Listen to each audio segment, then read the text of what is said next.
Bom dia! Bem-vindos à disciplina Interações Atômicas e Moleculares, frequentemente abreviada por IAM.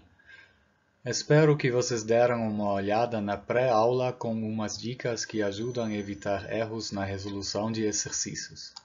Quanto à burocracia, vocês acham todas as informações no site da disciplina. O endereço é mostrado aqui nesse slide mesmo. Começamos com um assunto que à primeira vista não tem muito a ver com o conteúdo da disciplina, a corda vibrante. Dá uma olhada na corda vibrante primeiro, é útil para se familiarizar com conceitos como ondas e técnicas como separação de variáveis, usadas na física quântica, mas num exemplo que conseguimos visualizar. A resolução do problema da corda vibrante é matematicamente análoga a de um problema na física quântica ou do poço quadrado infinito. A disciplina tem duas partes. A primeira começa com um lembrete do conteúdo da disciplina física quântica. Depois, esta física é usada para formar moléculas a partir dos átomos e explicar as propriedades dessas moléculas, por exemplo, as suas formas geométricas e as energias dos seus elétrons. Na segunda parte, estas propriedades das moléculas são usadas para entender como elas interagem e como estas interações explicam algumas das propriedades dos líquidos e sólidos que são compostos por moléculas ou átomos. Agora vou fazer algo do que sou às vezes acusado em avaliações por parte de vocês: copiar um slide de outro prof e ler slide. Na verdade, é praticamente o único slide que roubei de outro prof, o restante dos meus slides fui eu que fiz mesmo. Quanto a ler slides, isto tem a ver com o fato que eu coloco muito trabalho nos meus slides, tal que eles já contêm a informação que eu quero passar e acabo mesmo falando muita coisa que já está nos slides. A vantagem é que vocês podem usar os slides como fonte inicial de estudo. IAM é uma disciplina cuja necessidade é às vezes contestada. Concordo que ela talvez seja um pouco avançada para um BCT, mas ela não é inútil de jeito nenhum. Apresento agora a motivação e os objetivos da disciplina, como dito, colado dos slides do Prof. Adriano. Excelente prof e muito bem avaliado por vocês. Tenho nada a acrescentar a esse texto. Motivação da disciplina. O desenvolvimento tecnológico atual se deve em grande parte a uma compreensão mais profunda da física básica de sistemas microscópicos e a possibilidade da manipulação controlada desses sistemas. Portanto, uma compreensão desta física é necessária a qualquer um que queira atuar em áreas associadas à tecnologia. Objetivos da disciplina. Aplicar os conhecimentos adquiridos em física e matemática até agora no BCT para o estudo de sistemas atômicos e moleculares complexos, com mais de um átomo, e desenvolver a descrição adequada desses sistemas e discutir suas implicações nas áreas de ciência e tecnologia. Ao conteúdo. Um conceito central na física é o de ondas. Se não estou enganado, vocês têm ondas em fenômenos térmicos, mas alguns de vocês talvez tiveram FETERM numa época quando ondas ainda não faziam parte, então acho bom falar o básico do básico sobre elas. O que é uma onda? É uma variação em alguma grandeza física, vamos chamá-la de Y, que se propaga pelo espaço. Normalmente associamos a palavra onda a algo bonitinho, periódico, frequentemente senoidal, mas não precisa ser. Uma onda pode, por exemplo, ser apenas um pulso que se propaga, como nesta imagem, a elevação na corda. Exemplos de ondas bem conhecidas são as ondas de som. No caso, a grandeza que se propaga são variações na pressão do ar. No caso de ondas eletromagnéticas, são campos elétricos e magnéticos propagando-se com a velocidade da luz. Ondas no mar são variações na altura da superfície do mar, etc. Para uma onda propagando-se em uma dimensão, o valor da grandeza y em função da posição x e do tempo t satisfaz esta equação chamada equação de onda. A segunda derivada de y na posição é igual à segunda derivada de y no tempo vezes alguma constante positiva que tem unidades de inverso do quadrado das unidades de velocidade. Em breve veremos que esta constante equivale justamente a 1 sobre o quadrado da velocidade da propagação da onda. De onde vem esta equação? Isto depende da natureza da onda que estamos analisando. No caso de ondas sonoras, ela resulta da análise das interações entre as partículas do ar. No caso de ondas eletromagnéticas, chegamos nela combinando de maneira esperta as leis de Maxwell, etc. Vamos ver que funções y de x e t que satisfazem esta equação realmente descrevem ondas como definidas no slide anterior. Primeiro mostramos que funções da forma mostrada aqui satisfazem a equação e depois que elas descrevem uma grandeza y propagando-se na direção mais ou menos x com velocidade v. Atenção, a função g, respectivamente h, pode ser uma função qualquer como mostrada nesta figura. Só queremos que ela seja duas vezes derivável. Afinal, precisamos de segundas derivadas dela na equação de onda. Nesta figura, o argumento de x é chamado u, já que fica estranho rotular o eixo horizontal com x menos vt. Vamos ao exemplo y mais de x e t, g de x menos vt. Já que não sabemos nada sobre a função g, também não podemos dizer muito sobre as derivadas dela, então chamamos elas simplesmente de g' e g duas linhas. Usando a regra da cadeia, podemos escrever del y mais del x em termos de g', seja g a função externa e x menos vt a interna, a derivada externa é simplesmente g' de x menos vt, e a interna x menos vt derivada em x, 1. Então a derivada em x de y mais é 1 vezes g' de x menos vt. Analogicamente para a segunda derivada, a função externa sendo g' e a interna de novo x menos vt, a derivada vira 1 vezes g' de x menos vt. Podemos fazer a mesma coisa com a derivada em t, mas neste caso a derivada interna de x menos vt não é 1, mas menos v, o que faz que del y mais del t é menos v vezes x' de x menos vt. E a segunda derivada duas vezes menos v vezes g' de x menos vt. O que dá v em quadrado g duas linhas de x menos vt. Mas isto é justamente v em quadrado vezes a segunda derivada em x, como exigido pela equação de onda. Para y menos, a demonstração é igual, só que em lugar de fatores menos v surgem fatores mais v, o que dá no mesmo, já que no final o fator aparece no quadrado. Mas o que significa uma função ser função de x menos vt, respectivamente x mais vt? Daremos uma olhada no caso y mais de x e t, que é igual a g de x menos vt. Uma função sempre é igual quando seu argumento é igual, isto é, se x1 é igual a x2, aí f de x1 é igual a f de x2. Óbvio, não é? No caso de uma função de x menos vt, isso significa que ela é igual para todas as combinações x e t para aqueles x menos vt dá o mesmo valor. Chamando este valor de x0, todas as combinações x e t para aquele x menos vt é igual a x0 darão no mesmo valor de g.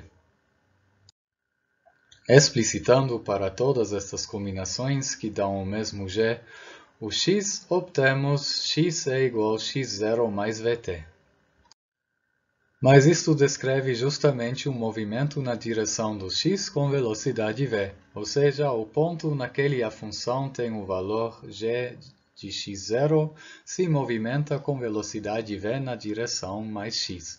Já que isto vale para todos os x0, a curva como um todo faz este movimento. Temos uma onda propagando-se com velocidade v na direção mais x. Para y-, podemos fazer o mesmo raciocínio e chegamos à conclusão que esta solução da equação de onda representa uma onda propagando-se com v na direção menos x. Repetindo, a solução y+ representa uma onda de forma g de x propagando-se com velocidade v na direção mais x, e y- uma de forma h de x propagando-se com velocidade v na direção menos x. Vamos para a corda vibrante. É uma corda presa entre dois pontos na distância L um do outro. Escolhendo o eixo x com origem em um desses pontos e passando pelo outro, posições na corda são representadas por valores de x entre 0 e L. Cada parte da corda pode se deslocar na direção perpendicular à corda. Chamamos este deslocamento em relação à posição de equilíbrio desta parte de corda de U. U pode depender da posição na corda x e do tempo t. Tipicamente, se deslocamos uma parte da corda, ela puxa uma parte vizinha na mesma direção que puxa a próxima parte, etc., tal que U se propaga ao longo da corda, isto é, na direção do x ou menos x. Se calculamos como cada parte se movimenta em função de movimentos das partes vizinhas, achamos que a segunda derivada no tempo do deslocamento é proporcional à segunda derivada na posição. Mas isto é justamente a equação de onda. Concluímos que o deslocamento transversal se propaga pela corda como uma onda. A velocidade da propagação que resulta destes cálculos depende das propriedades da corda. Já terminamos? Podemos usar o fato de que a corda está presa em x igual 0 e x igual L para dizer algo a mais. Este estar preso implica em U é igual a 0 para x igual a 0 e x igual a L, em todos os tempos t, e é chamado condições de contorno. Para uma corda que hesitamos, isto é, deslocamos em alguma parte e depois deixamos tocar, isto é, deixamos as ondas se propagarem, a solução U de x e t será uma combinação de ondas básicas que podem ser escritas como o produto de uma função que depende apenas da posição, x maiúsculo de x, e uma que depende apenas do tempo, t maiúsculo de t. Este fato facilita a nossa solução. Escrevendo U de x e t como x de x vezes t de t, podemos empregar uma técnica chamada separação de variáveis. Substituindo esta função na equação de onda do problema, já que t de t é uma constante em x e x de x é uma constante em t, podemos tratá-los como constantes multiplicativas nas segundas derivadas e tirá-las de dentro das derivadas. Também podemos substituir os dels por des, já que agora temos derivadas de funções de apenas uma variável. E dividir os dois lados por x de x, t de t, sem nos preocupar muito com possíveis pontos zeros de x de x e t de t. O que ganhamos com isto? Os termos dos dois lados parecem bem mais chatos que antes, com funções nos denominadores. Olhando bem para os dois lados, vemos que o lado esquerdo agora depende apenas de x e o lado direito apenas de t. Se os dois lados são iguais, podemos dar um terceiro nome em lugar de 1 sobre x vezes d em quadrado x dx em quadrado, ou 1 sobre v em quadrado t d em quadrado t sobre dt em quadrado, por exemplo, k. Já que k é igual a 1 sobre x d em quadrado x dx em quadrado e 1 sobre x d em quadrado x dx em quadrado não depende de t, então k não depende de t. E, já que k é igual a 1 sobre v quadrado t d quadrado t dt quadrado, e isto não depende de x, então k não depende de x. Se k não depende de t e nem de x, k é uma constante. Vamos chamá-la de constante de separação. Assim obtemos duas equações. Lado esquerdo é igual a k e lado direito é igual a k. Multiplicando as duas equações pelos termos nos denominadores para nos livrarmos de funções nas denominadores e depois subtraindo os termos com k das duas, obtemos as equações 1 e 2, que são equações diferenciais ordinárias de primeira ordem, coisa que vocês conhecem bem de IEDO, não é? Ignorando a possibilidade k igual zero, que daria na solução u de x e t igual zero, que não nos interessa, tem dois casos possíveis, k maior que zero e k menor que zero. Vamos ao primeiro. Se k é positivo, podemos escrevê-lo como o quadrado de um kzinho, chamando x de y de x, e substituindo kzinho em quadrado e y de x na equação 1 do slide anterior, temos que a segunda derivada de y é igual ao próprio y vezes uma constante positiva, o que, como vocês com certeza lembram de IEDO, dá numa função exponencial. Escrevendo esta da forma e elevado a alfa x, e calculando a segunda derivada, obtemos alfa enquadrado e elevado a alfa x, que é justamente alfa enquadrado vezes a própria função. Substituindo esta segunda derivada na equação original, obtemos alfa enquadrado menos k enquadrado vezes y de x é igual a zero. De novo, ignorando a solução sem interesse, y de x igual a zero. Isso implica em alfa enquadrado menos k enquadrado é igual a zero, ou seja, alfa é mais ou menos k. Dado que a equação 1 é linear em y, se 2y são soluções, então combinações lineares delas também são soluções, tal que a solução geral é alguma combinação linear de e elevado a kx e e elevado a menos kx.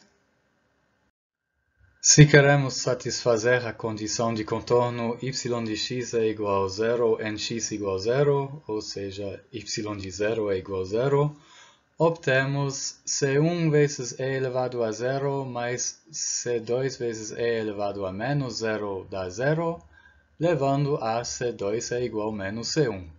Mas isto satisfaz a segunda condição de contorno, y de x é igual a zero em x igual a L, apenas no caso que C1 é igual a C2 é zero, solução que não nos interessa. Então, a solução que nos interessa deve resultar do outro caso, k é negativo. Definimos agora menos k é igual ao quadrado de kzinho e, de novo, y de x é igual a x de x. Substituindo kzinho em quadrado e y de x na equação 1, temos que a segunda derivada de y é igual ao próprio y vezes uma constante agora negativa, o que, como vocês também lembram de IEDO, dá numa função senoidal, seno de kx ou cosseno de kx. É fácil de ver que a segunda derivada dessas funções dá em menos k em quadrado vezes as próprias funções. Kzinho é justamente o número de onda deste seno ou cosseno. Escrevendo a solução geral da forma A1 vezes cosseno kx mais A2 vezes seno kx, temos de novo que adaptar as constantes às condições de contorno. Primeiro, a condição que a função deve dar zero em x igual a zero. Kzinha vezes zero é zero, então neste ponto temos A1 vezes cosseno de zero mais A2 vezes seno de zero é igual a zero. Já que cosseno de zero é 1 e seno de zero é zero, A1 vezes cosseno de zero mais A2 vezes seno de zero é simplesmente A1. Obtemos que A1 é zero e a função A2 vezes seno de kx. Em x igual L, esta função também deve equivaler a zero, ou seja, seno de KL deve ser zero. O que é o caso se KL é um múltiplo de π, nπ, onde n é um número inteiro positivo. Este n nos parametriza as soluções e podemos chamar o casinho correspondendo a um dado valor de n de Kn. Explicitando-o, da Kn é igual a nπ sobre L. E a função correspondente podemos chamar de xn, que é então A2 vezes seno de nπx sobre L. Estas funções são senos daqueles o número n de metades do comprimento de onda se encaixam entre 0 e L. N lambda meia é igual a L. Chamamos este comprimento de onda de lambda n e finalmente achamos uma solução não trivial que satisfaz as condições de contorno. E podemos determinar a parte t de t, substituindo na equação 2 o k achado e substituindo k enquadrado v enquadrado por ômega enquadrado, obtemos uma equação bastante similar à que levou a parte dependente de x para achar t de t, o ômega fazendo o papel de k na outra equação. Analogicamente, as soluções para t de t serão da forma d vezes cosseno ômega t mais e vezes seno ômega t, onde ômega é igual a kv, também é parametrizado por n, ômega n é v vezes kn. Então, nossa onda tem forma A2 vezes seno nπx sobre L e oscila com frequência angular ômega n é igual a knv.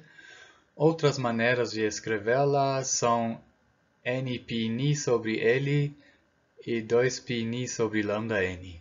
Em certos pontos chamamos ventres, a oscilação tem amplitude grande, lá onde seno de nπx sobre L tem valor absoluto alto, e em outros, os nós, pequena, onde seno nπx sobre L é perto de zero.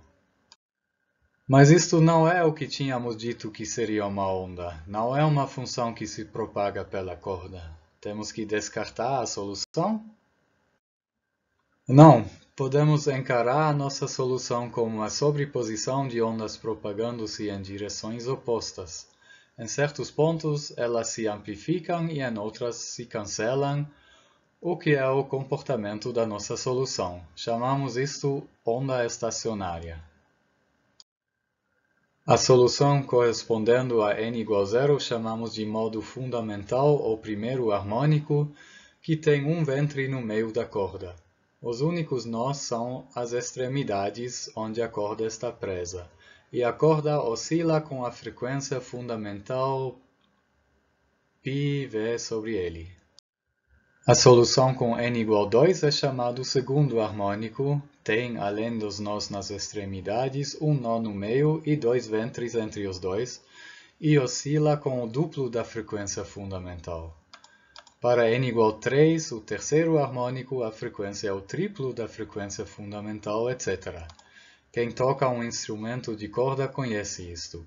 O som do segundo harmônico é uma oitava mais agudo que o do modo fundamental. Foi isso para hoje. Nas próximas duas aulas lembramos dos conceitos principais de física quântica, entre outros de um problema que se resolve de maneira bastante similar à corda vibrante, o poço quadrado infinito.